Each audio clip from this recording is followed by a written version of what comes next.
Belle soirée d'hiver à Metz, 15 000 spectateurs à Saint-Symphorien, mais pas de Robert Pires sur le terrain. L'international lorrain, victime d'une angine, est resté au chaud et c'est Grégory Promont, un jeune qui le remplace dans le 11 de départ. Les Rennais, eux, sont en maillot jaune, mais vous êtes suffisamment avertis des choses du football pour savoir qu'ils n'en sont pas pour autant leaders du championnat. Leur ambition pour l'instant, c'est de rester en première division. Au départ, ils montrent même de bonnes intentions. Ils obtiennent le premier corner de la partie sur cette poussée de Brinquin. Corner tiré par Weiser, il demande à ses grands joueurs de se placer. Finalement, il donne à Brinquin. Frappe de Brinquin et Letizy qui met la paume de la main pour sortir cette balle. Vous le voyez, il y avait danger sur cette remarquable frappe de Philippe Brinquin. Les Messins sont un petit peu crispés en début de rencontre et il faut attendre un bon quart d'heure pour les voir se créer une occasion. Avec Pascal Pierre qui a donné sur le côté droit à Lukic. Promont qui n'hésite pas à tenter sa chance, il est contré, il obtient un corner, mais celui-ci ne donnera rien.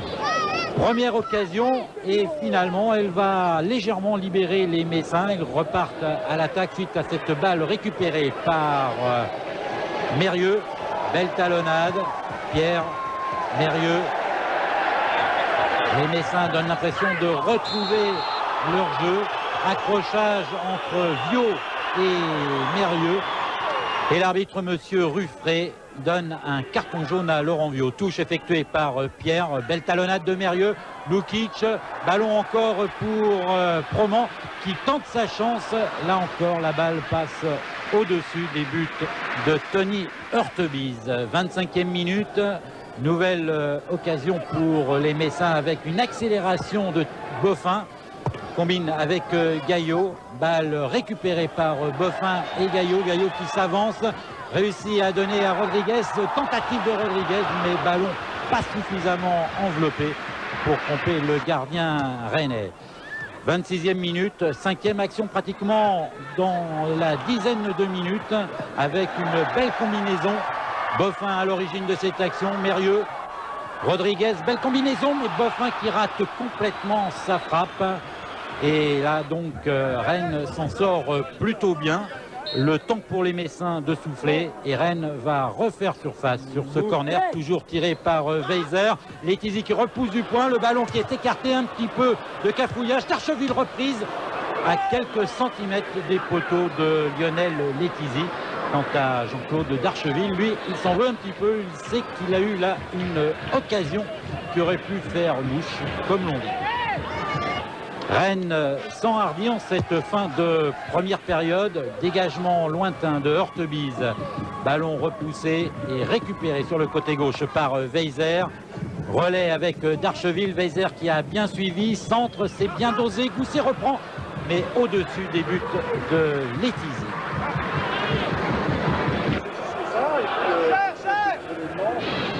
Joël Muller n'est pas trop rassuré. 44e minute maintenant. Ballon, peut-être la dernière occasion de cette première période. Mérieux pour Rodriguez. Tir de Rodriguez et ouverture du score. 1-0 pour Metz. Et 9e but réussi cette saison par Bruno Rodriguez.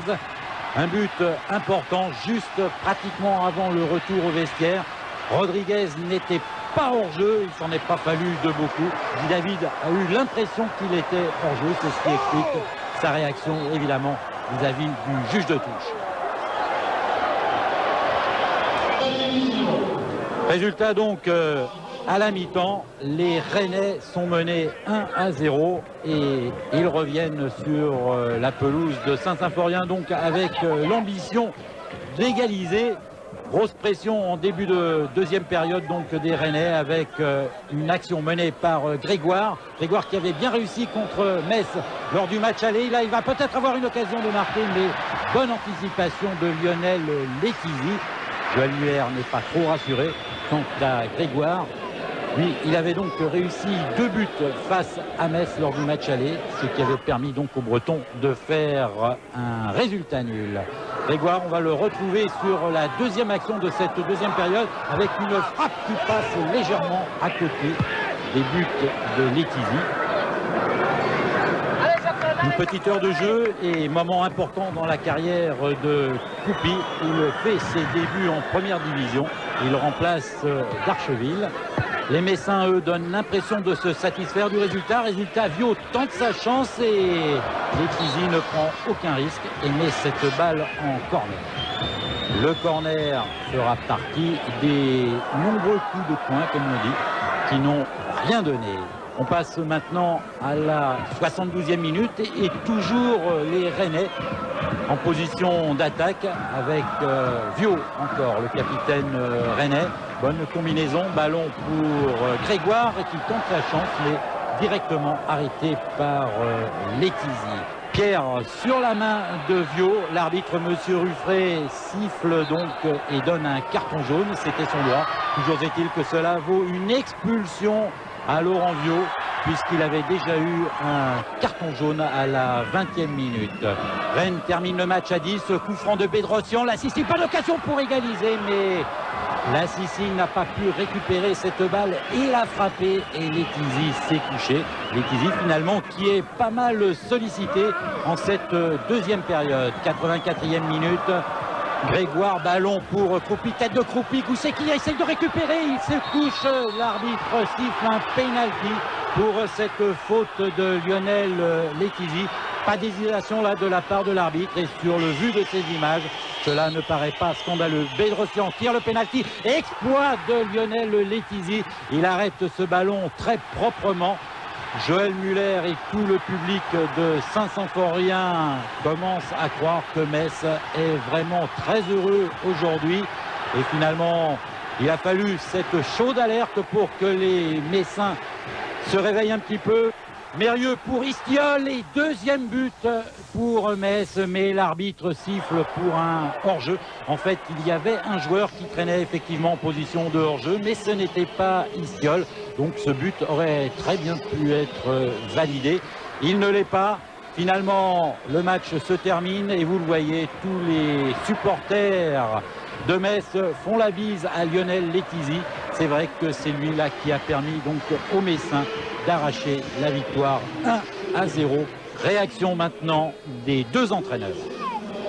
Je pense qu'on est sorti indemne d'une journée difficile pour les équipes de haut de tableau, face à une équipe de Rennes qui ce soir est malheureuse, qui ne mérite pas de perdre et qui malheureusement repart sans points. Alors c'est comme ça qu'on devient champion ? Je ne sais pas, parce que si on joue tous les matchs qui nous restent à faire de la même manière, je ne crois pas qu'on en gagnera beaucoup. On a aujourd'hui eu un jour sans, avec un certain nombre de joueurs qui n'étaient pas à leur niveau, mais on a quand même gagné le match, ce qui prouve malgré tout qu'on est à la fois efficace et puis chanceux. Lionel Letizy, le leader qui reçoit le dernier, pour un gardien, c'est rarement un match pour briller. Ouais, c'est le genre de match où on n'a pas trop de ballons. Il faut être très attentif pour bien les négocier. Alors maintenant, on va voir donc l'action de la 85e minute. C'est le tournant de cette rencontre. Alors, faute ou pas faute? Au départ, je ne vais pas pour faire faute, je vais pour toucher le ballon. D'ailleurs, c'est moi qui dégage le ballon de la main droite. Et puis bon, après, le Gousset vient me taper dedans. Bon, après, c'est à l'appréciation de l'arbitre. C'est difficile à voir sur le coup. Il faut se mettre aussi à leur place. Et bon, c'est comme ça. Alors maintenant, commentaire sur la frappe de Bédrossian, donc, qui tire ce penalty. Bédro, je le connais, j'étais à l'armée avec lui, je connais un peu ce genre de joueur. Je me doutais qu'il allait croiser sa frappe, donc j'essaye de ne pas partir trop tôt. Hop, et puis après, bon, je vois que ça se passe bien. Le titre, la sélection pour la Coupe du Monde, ça fait une fin de saison chargée? Une fin de saison chargée, c'est sûr, mais bon, j'essaye de ne pas me prendre trop la tête, de jouer match après match. Ce qui me tient à cœur en ce moment, c'est d'être dans le groupe des 16 pour l'ouverture du Stade de France, et puis après,